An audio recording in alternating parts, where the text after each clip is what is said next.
আসসালামু আলাইকুম। আমি মোহাম্মদ ইব্রাহিম আদম। আমি স্বতন্ত্র প্রার্থী সাহিত্য ও সংস্কৃতি সম্পাদক পদে। আমি ডাকসু ইলেকশন মূলত যে জন্য করতেছি, এখানে ডাকসু তো আমাদের মূলত সাধারণ শিক্ষার্থীদের একটা কালেকটিভ ভয়েস দরকার, সেই জন্য।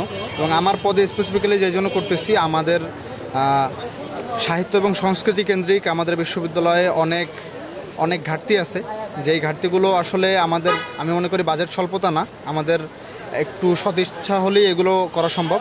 তো সেই সদিচ্ছাটা আমি মনে করি আমার আছে, এবং আমি যদি আমার পদে নির্বাচিত হই, তাহলে লাইব্রেরি থেকে শুরু করে আমাদের বিভিন্ন ধরনের কালচারাল এবং লিটারেচার কেন্দ্রিক অনেক সংস্কার দরকার। সংস্কারের চেয়ে অনেক কাজ, যেগুলো আপনারা হয়তো জানেন যে আমাদের বিশ্ববিদ্যালয়ে অনেক ফান্ড আসে কিন্তু ফান্ড ফেরত চলে যায়, আমরা কাজ করতে পারি না।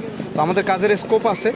আমরা মনে করি ডাকসু হইতেছে আমাদের ওই প্ল্যাটফর্ম, যেখানে আমরা সাধারণ শিক্ষার্থীদের ভয়েসটা, তাদের চাওয়াটাকে পরিপূর্ণভাবে গ্রাহ্য করতে পারি। এবং আমি যেহেতু একজন সাধারণ শিক্ষার্থী হিসাবেই স্বতন্ত্র প্যানেলে ইলেকশন করতেছি, তো আমি মনে করি যে আমার আসলে কোনো পলিটিক্যাল এজেন্ডা নাই নির্দিষ্ট, যেটা আমাকে কোনো দল ঠিক করে দেবে।